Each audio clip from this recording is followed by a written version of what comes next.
All right, I'm the flatratemaster, and today we're talking new tools. All right, so haven't done one of these videos in a while. Did some shopping on Amazon, did some shopping on the tool truck. Let's see what I got. All right, you've already seen a review on this one, the Olight Seeker 2. Bought this off the Mack truck, love it. I'll link the video review of it right up here. All right, next tools I bought on Amazon. I wound up having to replace a camshaft on a Honda product, an Odyssey I think it was, and had to adjust valves. And I've never had a really good set of feeler gauges for those kind of jobs, which is about the only time I need feeler gauges is when I'm doing valve adjustments on Hondas. So figured I'd spend a couple bucks and get some new tools. All right, first up, I got these holders and feeler gauges from Amazon, and I forget the brand name of them. There is no external markings on them, but they're just feeler gauge holders.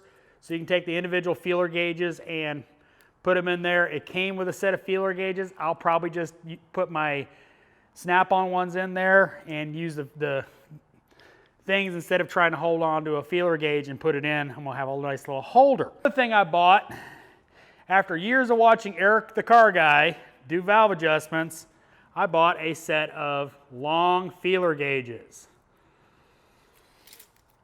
Just another option, different way to do it.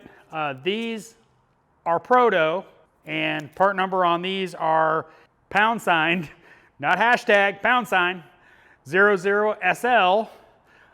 And again, I'll link all this stuff in a comment, so if you want to purchase it, you can.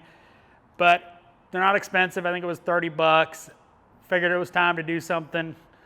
You know, Honda still uses the V6s, so we're still going to be adjusting valves. So next tool I bought was off of Amazon, Capri standard hex sockets.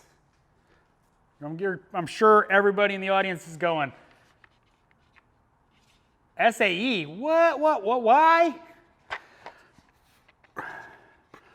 Well, some of my tools use SAE hex, and I found out the other day when one of my handles was loose on one of the Marevels, they still use SAE.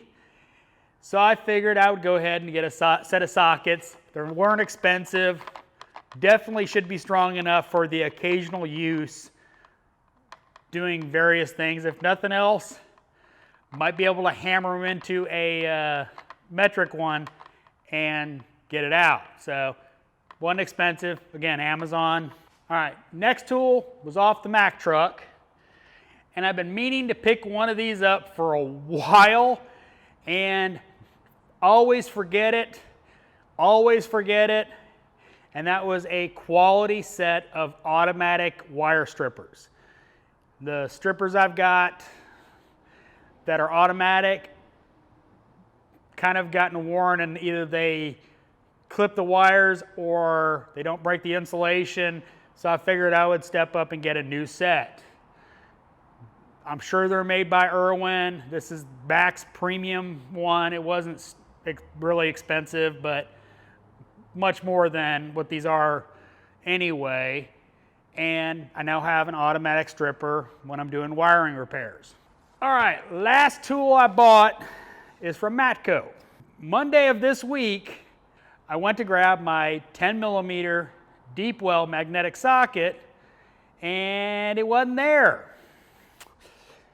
So got on the Matco truck, complete set of Matco ADV magnetic deep well socket. You can see they've got a little magnet in there, and it is spring loaded.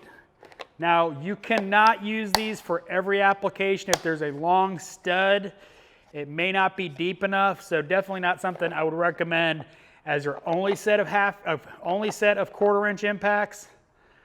But definitely for a lot of stuff, it's really handy to have that magnet. Pulling like bolts that hold down coils, and you're doing a bunch of repetitive 10mm stuff, zip it out, grab the bolt, put it in your bin, go to the next one to repeat. So I went ahead and picked up the whole set. I've got 8mm and 10mm, And I found my 10 millimeter about an hour after the Matco guy left.